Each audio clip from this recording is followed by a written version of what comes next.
hips tick tock when I dance. On that demon time, she might start her OnlyFans.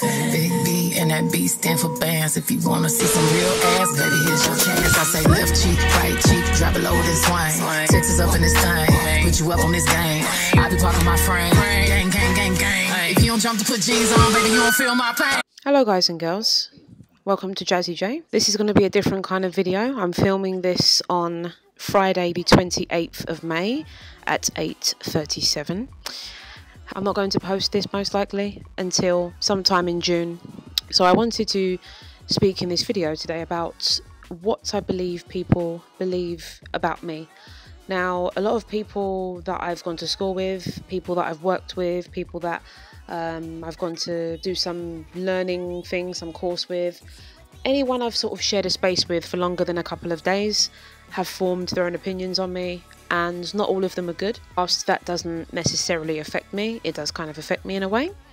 And I want to clear some things up today. I want to say some things that I feel need to be said. So without further ado, let me just get straight into the video, shall I? So like any person who travels down their own individual path, begins their own individual path of self-love, you want to get to know yourself better. That's a huge part of it. After all, we are the ones that have to live inside of ourselves for our entire lives. So why not get comfortable and get to know ourselves?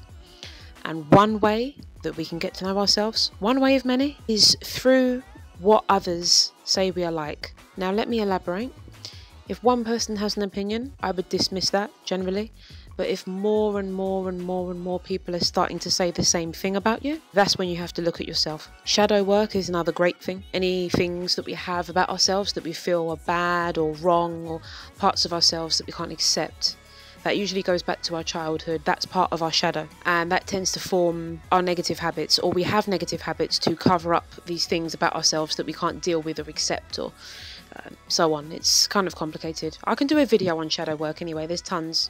Look at Teal's one. Look at Infinite Waters, Ralph Smart. So I understand that people see me as personification of a few words. I've had more than a few people call me sarcastic, sarky, although to me that's the same thing. Sensitive. One word that seems to be a buzzword amongst every person I meet is defensive. I'll get into that later. Feeling sorry for myself.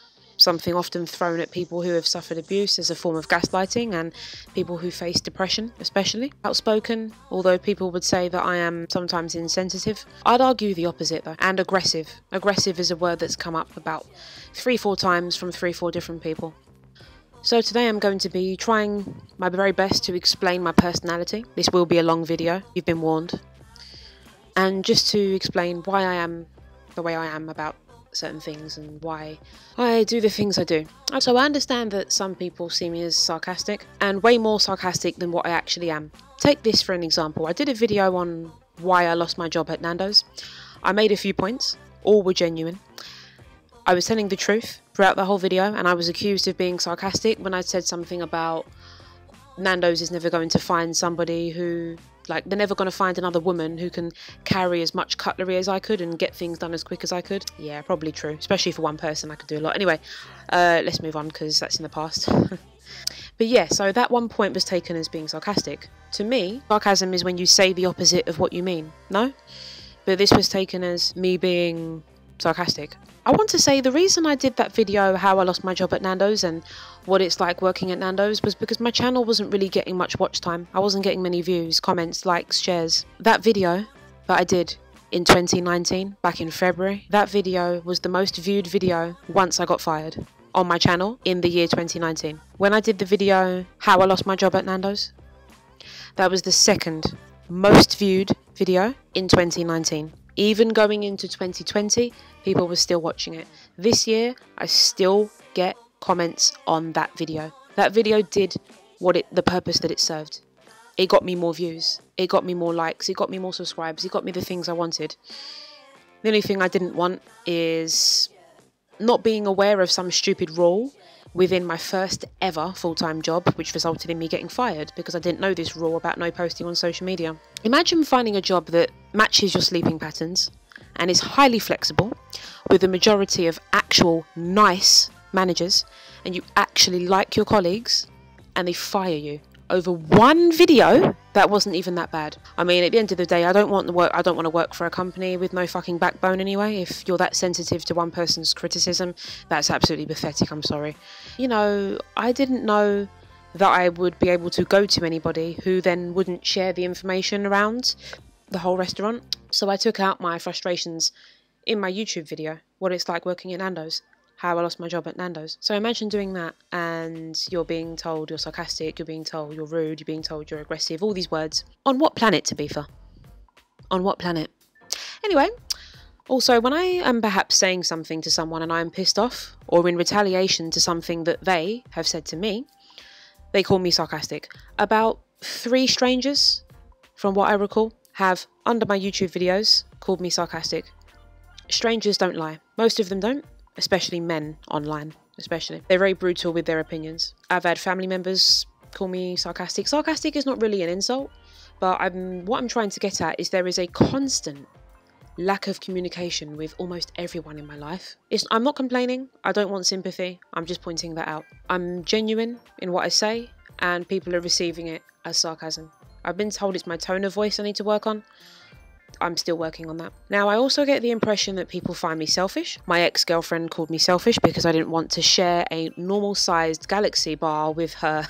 My mother has called me selfish because once I only wanted to wash up my dishes in the sink and nobody else's, because in my mind, it's fair that if somebody has just washed up and there are dishes in the sink, that everybody should do their part. However, I was viewed as selfish for that opinion. Now, for the people that call me selfish, others have called me selfish because I don't want to share my food. Seems like something very trivial to me, but let me explain. I'm an only child. I have no sisters. I have no brothers. It's just me. Growing up, it was just me and my parents. Okay. Now, you know, my mum never said to me, tear some of that off and share it with your brother. My dad never said to me, Jasmine, empty that bag of sweets and give your sister half. Never.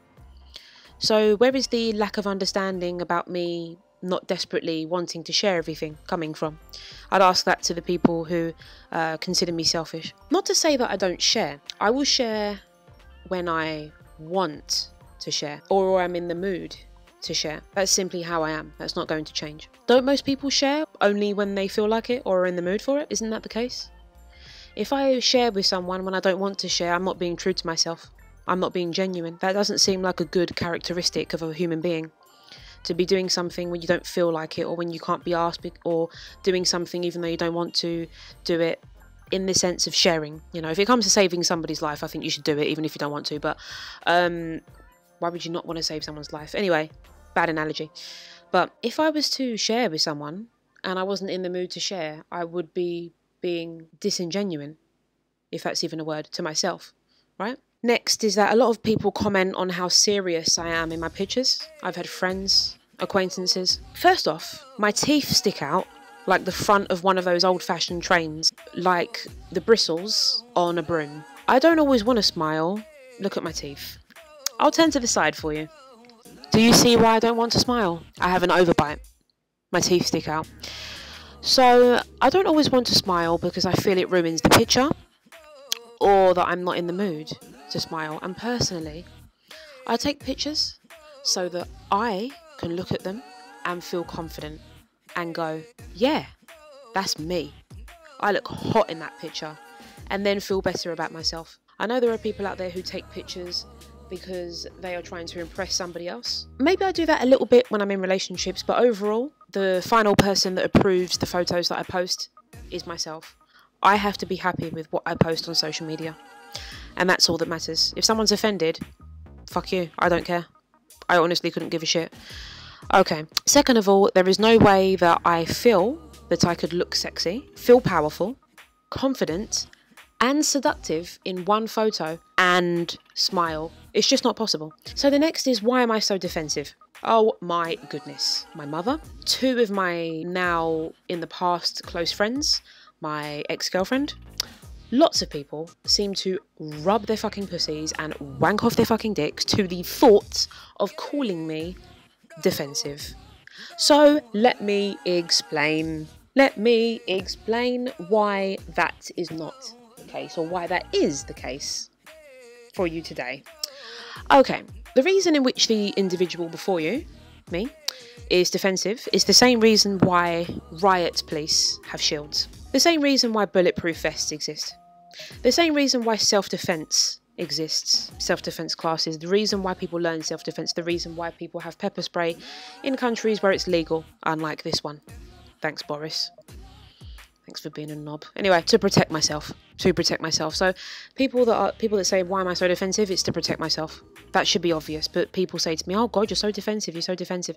On top of that, I grew up in an environment where as a kid, I had to deal with a lot of conflict, verbal abuse. I had family members that were extremely argumentative, that were always on my case. So I learned very quickly and very young that I always had to be on the defense. I always had to have my guard up because somebody was literally always on my case. It was a case of when I was a kid, because I am 24 now, it was a case of if I wasn't having a bad day at school, I would have a bad day at home. If I wasn't having a bad day at home, I would have a bad day in school. If it wasn't that, it'd be something online. There was always some kind of issue. Anyway, I don't really get that much anymore because I've raised my vibration, my spiritual vibration. I'm trying to stay in a more positive energy, although not everybody sees and appreciates that, but that's fine. I can appreciate it myself, that's all I need. Anyway, also I've experienced a lot of bullying. Again, I don't want sympathy. I don't need sympathy. Loads of people get bullied. I'm not special in that. I'm not saying I'm special in that because I'm not. Both in primary school and in my secondary school. In primary school, I experienced bullying at a local leisure centre, Redbridge Leisure Centre, by a group of boys. And in secondary school, most of the bullying took place either in the playground or in the classrooms. So to the people who call me defensive, what do you think it does to a person when they're constantly being shouted at, told off, having somebody on their case, bullied, or living with argumentative people? What do you think that does to a person when you have that for 10, 15, 16 years? What do you think that does to a person's characteristics, to a person's personality? Ask yourself that next time you call somebody defensive. The next thing is people say to me, oh, you're feeling sorry for yourself. This is something that I don't get anymore, but every time that I would say to somebody, you've done this and you've done that, and basically call them out on their bullshit, I'm met with, stop feeling sorry for yourself. When I say to a group of people what that group does to other groups of people like myself. Expressing my feelings on how the situation made me feel and simply calling out someone's behaviour and stating that it was wrong, which is what I'm doing when I explain the things that I explain before somebody says I'm feeling sorry for myself. But that is not the definition of feeling sorry for myself. I think you need a thesaurus. So that is why I'm so defensive. And honestly, I understand that we are not supposed to let people's past actions make us bitter today, but I can't simply unpack years of verbal abuse, bullying, argumentative family, emotional neglect in 5 seconds. I'm someone that, and I know a lot of audiences will not understand this, but I'm somebody that I feel all of the emotions that everybody else feels times 10, magnified. Everything I feel it really intensely. And if somebody says something to me that is even remotely offensive to me, I remember it not the next day, but 10 years down the line. That's just how I am. Most people, you can say something to them, they forget it in a week. My brain doesn't work that way. Next one, and this one seems to come up a lot. It's more of an indirect question because it's never actually been asked to me, and that is, why are you so negative? Now, I understand that I'm very outspoken. I can be blunt and direct, but I don't see the point in beating around the bush. I don't see the point of avoiding everything and dancing around the truth. That diminishes the quality of life. If everyone spoke vaguely, unfortunately most do, if everyone was to not point things out, even if those things happen to be negative, if I am to not call others out on their behaviour, if I am to not tell someone that what they're doing is annoying me, and to not have direct communication with someone, what is that achieving? How does that help people grow and learn and change and become better people? How is that helping the person? How is that bettering their life? How is that helping them to become more emotionally considerate if I'm not keeping it real with someone?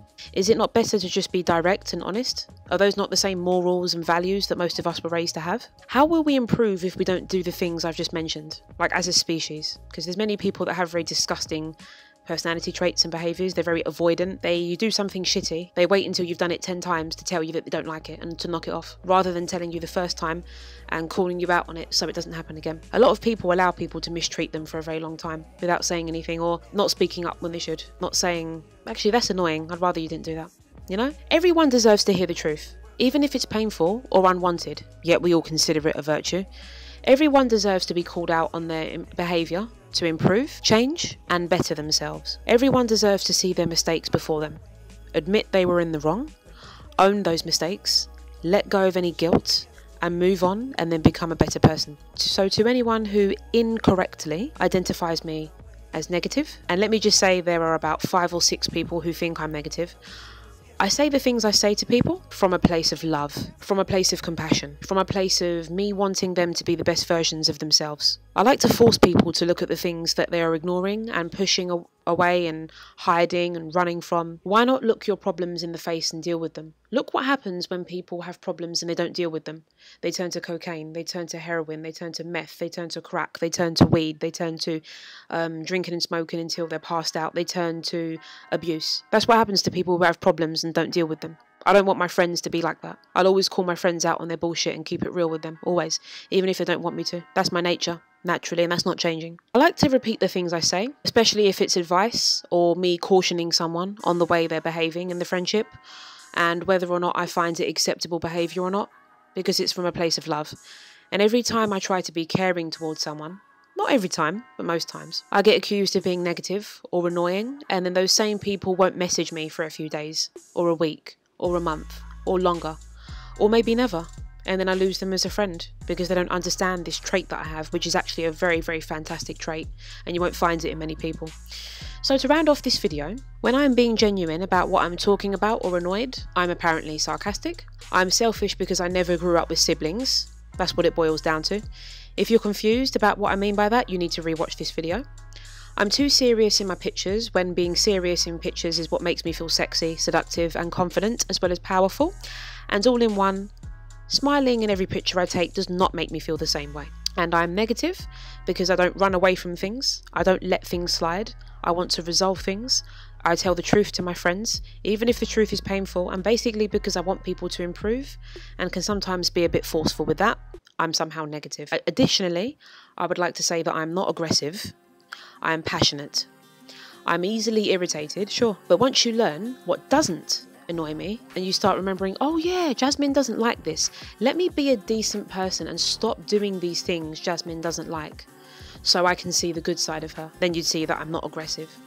A big reason I think people call me aggressive is because when you ask me something and I answer you and you don't understand the answer and I ask for more info, or you ask for more info, I give you more information and usually you're still confused. So I break everything down step by step and give you 100 times more information to make sure that by my final response to your question you understand what I mean, and that there is no single doubt in your mind about what I mean by something, especially over text.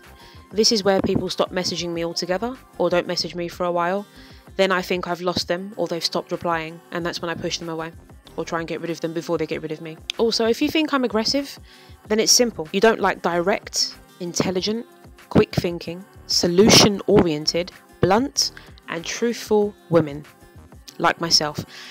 And that says a lot more about you than it does about me. That says that you have an avoidant personality. It says that you are not a resolution oriented person, and it says that you'd rather let things keep happening in the hopes that they'll go away rather than dealing with them there and then. The last one is delusion. This is something that was said to me about Christmas time last year by a person. So people have called me delusional, and I've had other people I went to college with say that I have some kind of complex. Now the complex I think is basically they think I either have a superiority complex or they think that I have a white complex. Now I grew up going to a school in Essex, a secondary school in Essex/East London, and I went to college in Essex. What do you expect me to sound like? I'm never going to speak like a chav. Honestly, people who talk like chavs, it just sounds like you have one GCSE. Anyway, so that's all I wanted to say. I just wanted to clear up some things. I'm going to be posting this video as one video. Then I'm going to be posting this video answering one question at a time, because I do feel that the people that are subscribed to my channel deserve to get to know me, to know why I am the way that I am. I do have a strong personality, and that's not for everyone, hence why I don't have many friends. But the friends I do have are loyal, honest, trustworthy and worth it, because there's many shit people out there. So I don't want too many friends, because the more friends you have, the more fake people you have in your life and the more people you have to filter out. I like my small group of friends. It's better that way. I can nurture the friendships I do have rather than trying to maintain 20 different friendships. So thanks for watching. If you're still watching up until this point, I doubt you are, but if you are, thank you. Love, peace. Sorry about the shitty quality. Oh wow, it's dark. Mwah.